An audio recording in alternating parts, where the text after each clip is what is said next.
Hi, I'm the History Guy. You know, fans mail many things to us here at the History Guy, things they want us to remember, and since we did our episode on challenge coins, we get a lot of challenge coins. There's a lot of great coins, and they all represent history, but this one particularly strikes me. It comes from the New York Port Authority Police. It says, "Never forget," and gives the number 37. The 37 represents the officers of the New York Port Authority Police who died in the tragic events 19 years ago today.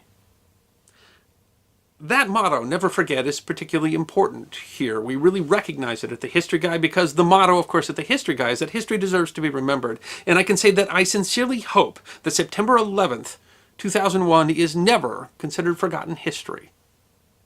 The episode you're about to see on the history of firefighting, we posted on September 11th a year ago. And as it is just as relevant today as ever, we've decided to repost that episode, a tribute to our nation's firefighters. In fact, it's a great year to make that tribute. According to the National Interagency Fire Service, there are 87 major wildfires burning in the United States today that have burned more than 2.7 million acres. And as we speak, I have several friends and family who can see the smoke from their homes.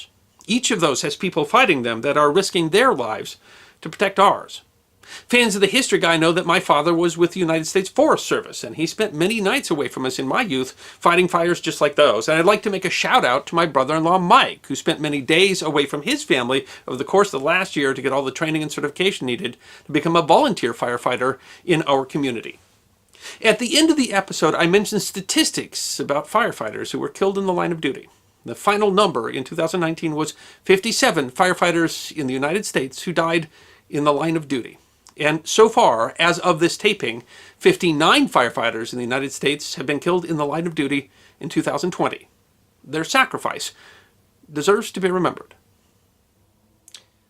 When you talk about this day in history, September 11th is particularly poignant in the United States. It's a date that is etched in the national consciousness, one of those "where were you when it happened" sort of days. As a historian, it's a daunting task to even talk about September 11th. There's no singular way to memorialize those events. Even trying to grasp the context seems like just a monumental task. But events like September 11th do make some things clear, and 9/11 made one thing very clear to this nation, and that is the debt of gratitude that we owe to our nation's first responders, those people who risk their lives to protect the lives of others, who, as they say, run towards disaster rather than away from it. You know, the context of those professions is still too much for what we do in a channel this size, but we can do a start by talking about the often forgotten and sometimes misunderstood history of the profession of firefighting. It's history that deserves to be remembered. The genesis of public firefighting goes back at least to antiquity. In 22 BC, Emperor Augustus created a corps of men, slaves, under the supervision of magistrates, responsible for checking and preventing fires. Fire was a constant threat in ancient cities, even more so than today, and there were at least 100 common fires in ancient Rome every day. In at least the 1st century BC, wealthy Romans started funding their own fire brigades. Such men often did so with political ambitions, currying favor with the citizens by putting out fires. Partly because he saw such men as a political threat, and partly because of devastation due to damage from fires and floods, Augustus created a formal system of firefighting around 6 AD. The system had divisions of firefighters, most commonly made up of freedmen, slaves that had earned their freedom, called vigils, meaning watchmen. Each division would be responsible for firefighting and prevention in 2 of the city's districts, and would operate from fire stations, called excubatorium. Firefighting was mostly done with buckets, although Romans did use a type of hydraulic hand pump. Axes and ropes with hooks were used to pull down houses that were burning or in the path of the fire to create a fire break. This raises the interesting question of why these brigades failed to stop the Great Fire of Rome in 64 AD. Well, there are multiple and conflicting descriptions of the fire, some claiming that the fire was started and encouraged deliberately. It is likely that the strong wind blowing the fire into blocks of wooden houses simply made a fire too large to fight with existing tools. However, after burning for 6 days, the fire was eventually stopped by using a massive fire break at the Esquiline Hill, made of stone rubble and building materials. The break would have required a massive and cooperative effort, and demonstrates that the Romans were using sophisticated firefighting knowledge and techniques. We can surmise that every ancient civilization faced the constant risk of fire, and that all of them had some sort of response, even if those haven't been documented. The profession of firefighting, people trained in the use of the tools and techniques for fighting fires, is at least as old as civilization. King's watches, watchmen responsible for watching both for crime and for fire, were common in the medieval period. These watchmen could catch fires in their early stages, warning people. Fire was quite common. Buildings were usually made of wood and often had thatched roofs, and of course, fire was the only means of lighting, cooking, and heating. Major cities regularly experienced large fires. Eventually, fire codes started to become established and enforced. London created a set of building codes to address nuisances, including sanitation complaints and fire hazards, near the end of the 12th century. Henry Fitzelwin, the first mayor of the City of London, banned the use of thatched roofs in 1212 following a major fire in the city. But London had no official municipal fire brigade, and firefighting techniques were a little more sophisticated than they had been in ancient Rome. The city faced a number of great fires, notably the Great Fire of 1666. Very like the Great Fire of Rome, strong winds and wooden construction simply exceeded the ability to fight the fire with buckets and hand pumps. In the end, though, it was a newer technology that was used to extinguish the Great Fire. Under the direction of Naval Administrator Samuel Pepys, the Navy used gunpowder to clear sections of the city in front of the fire. The Great Fire of 1666 burned nearly 80% of the City of London, but that allowed the opportunity to rebuild with much stricter building codes, and led to the establishment of the very first professional fire brigades in London. But these were not municipal brigades, but fire brigades created and maintained by insurance companies. If a business or homeowner bought the insurance, their house would get a plaque. If there was a fire, the insurance brigades would check for the plaque and only fight the fire if the property was insured with their company. Firefighting technology got a boost in 1672 when Dutch painter, draftsman, and inventor Jan van der Heijden invented a flexible leather hose with brass fittings. Van der Heijden also pioneered hand-pumped fire engines to use with the hose. English inventor Richard Newsham took out 2 patents, the first in 1721 and the second in 1725, for his design of a new water engine for quenching and extinguishing fires. The engine used 2 pistons driven by people pushing long handles, and the largest engine could pump 200 US gallons of water a minute. Unlike the earlier fire engines, which delivered water in erratic squirts, Newsham's engine provided a continuous stream of water up to a distance of more than 150 feet. The fire engines were long and narrow, allowing them to pass through an ordinary doorway, and were available in 6 sizes. The City of London used Newsham fire engines until 1832. In the colonies, the city of Philadelphia ordered 2 Newsham engines in 1730, as did New York City a year later. In 1784, Englishman Daniel Messeres invented a machine called a fire escape, which, being fastened to the window, would enable a person to descend to the street without injury.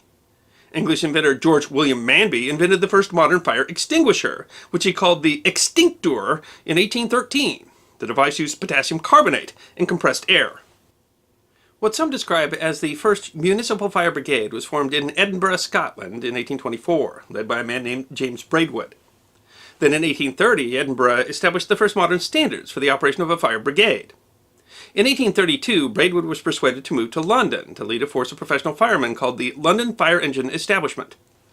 Braidwood demonstrated the dedication and sacrifice of his profession, when on June 22, 1861, he died in the Tooley Street fire at Cotton's Wharf near London Bridge Station, crushed by a falling wall. His funeral procession stretched 1.5 miles.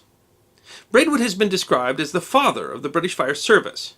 Braidwood's brigade was still privately funded by insurance companies, and partly as a result of the Tooley Street fire. In 1865, Parliament passed the Metropolitan Fire Brigade Act, creating the Metropolitan Fire Brigade, now known as the London Fire Brigade. The first fire regulation in America was established after a major fire in Boston in 1631. In 1648, in New Amsterdam, now New York, an organization officially known as the Prowlers, but given the nickname the Rattle Watch, consisting of 8 wardens which were drawn from the male population, was established. Fire equipment such as hooks, ladders, and buckets were financed through the collection of fines for dirty chimneys. Patrolling the streets with buckets, ladders, and hooks from 9 in the evening until dawn, they would go looking for fires. These wardens were the beginnings of the first public fire department in North America. Fire played a role in the founding of Williamsburg as the colonial capital of Virginia. The first documented structural fire in America had occurred at the Jamestown colony on January 7, 1608. It was so bad that it was reported to have destroyed all the houses in the fort. The first buildings in the fort had barely been completed when a stray spark set a fire to one of the houses and spread so that apart from 3 dwellings, the entire settlement was burnt to the ground. The problem of fire prevention in the colony persisted. There were 4 different state houses built in Jamestown to house the Virginia legislature, and all 4 of them burned to the ground. The last one, in October of 1698, was probably the result of arson, possibly set by a prisoner who had been sentenced to death by execution and so had nothing to lose. And the legislature, after this fourth disaster, used that as an excuse to abandon low-lying Jamestown and move to the healthier and more easily defended inland location of Williamsburg. The new Capitol building in Williamsburg burned to the ground in 1747, and when a nearby fire threatened the newly rebuilt Capitol in 1754, the Virginia Council purchased a fire engine, probably a hand pump, and 4 dozen leather buckets from London. In 1756, the town acquired a new fire engine, which, although the records are lost, was probably a Newsham engine. In 1788, the Virginia legislature had a new Capitol building, this time in Richmond, where they passed an act to authorize the establishment of fire companies. The act made it lawful for residents of a town to form firefighting groups whose members agreed to be responsible for obtaining equipment, learning how to use it, drilling regularly, and extinguishing any fires that broke out. Although the first homeowners insurance company in the United States was founded by Benjamin Franklin in 1754, that actually wasn't commonly used in the United States till around 1800, and so the United States didn't develop those insurance company fire brigades like they did in London. Americans developed their own tradition of fighting fires as a grassroots collective using bucket brigades. If there was a fire, neighbors would run to help. People would toss buckets into the street for volunteers to fill with water and pass forward to be dumped on the fire. Many communities required the keeping of buckets, which would be kept handy in a front hall, and have a name and an address on them so that they could be collected later. It became such a matter of civic pride that some families would have their buckets ornately painted. New York City's first firehouse was built in 1736 in front of City Hall on Broad Street. The General Assembly then created a volunteer fire department in 1737, appointing 30 men who would remain on call in exchange for exemption from jury and militia duty. The city's first official firemen were required to be able, discreet, sober men who should be known as firemen of the City of New York, and be ready for service by night and by day, and be diligent, industrious, and vigilant. Volunteer fire departments are still quite common in the United States, where more than 2/3 of the nation's firefighters are volunteers. These early volunteers, young men who were strong enough to pull the engines, have earned a reputation of being unruly and unprofessional. But Timothy Winkle of the Smithsonian Institution noted in Smithsonian Magazine in 2016 that these were not amateurs, but as trained as the technology of the time allowed. While there are stories about the rowdies fighting in the streets rather than fighting fires, in fact that likely represents a tiny, if more dramatic, representation of firefighting in the 18th and 19th centuries. As today, these volunteers were dedicated members of the community who risked their own lives and safety to protect the lives and property of their community. Prior to the 19th century, firemen would access municipal water to fight a fire by digging down to the city water main, which was usually made of wood, and punching a hole in it. After the fire, the hole would be blocked with what was called a fire plug. The first cast iron stand-up fire hydrant was patented in 1801, most likely by a man named Frederick Graff. Ironically, we don't know that that attribution is correct, as the original patent application was lost when the U.S. Patent Office and its contents were destroyed by a fire in 1836. As buildings grew taller, hand-powered pumps were not able to reach upper floors, and stronger steam-powered pumps were needed. Those types of pumps required fewer but better trained firefighters to operate. In 1853, Cincinnati, Ohio became the first city in the United States with a fully paid fire department. Shrinking the sizes of fire companies and replacing volunteers with paid departments was somewhat of a social problem in the United States. Volunteer fire companies existed to do more than just fight fires, but were important social organizations. Another change came with the invention of the internal combustion engine.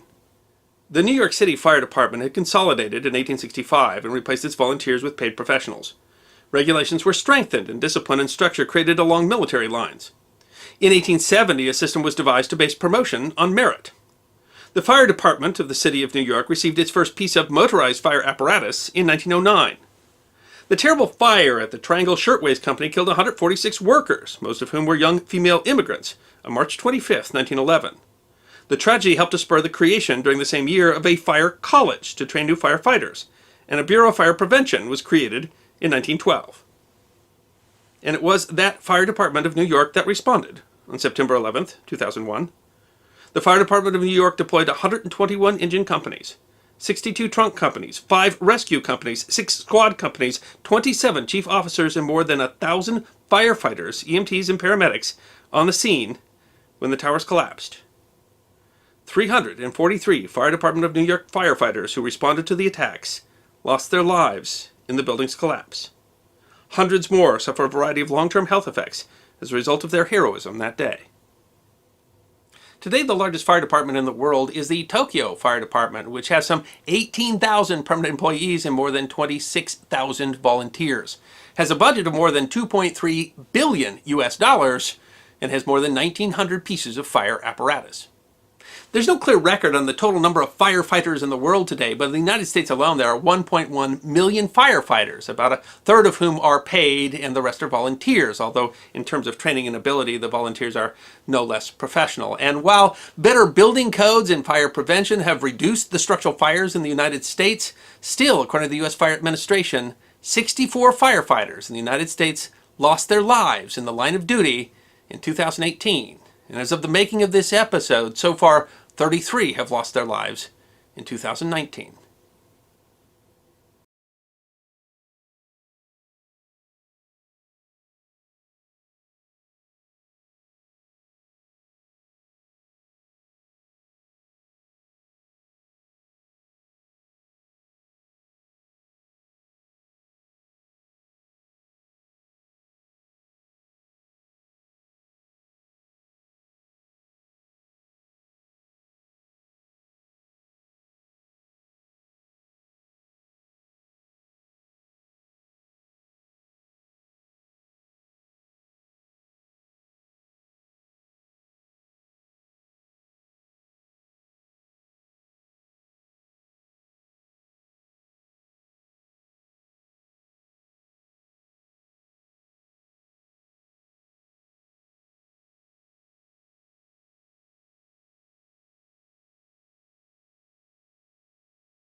I hope you enjoyed this episode of The History Guy, short snippets of forgotten history between 10 and 15 minutes long. And if you did enjoy, please go ahead and click that thumbs up button. If you have any questions or comments or suggestions for future episodes, please write those in the comment section. I will be happy to personally respond. Be sure to follow The History Guy on Facebook, Instagram, Twitter, and check out our merchandise on teespring.com. And if you'd like more episodes on forgotten history, all you need to do is subscribe.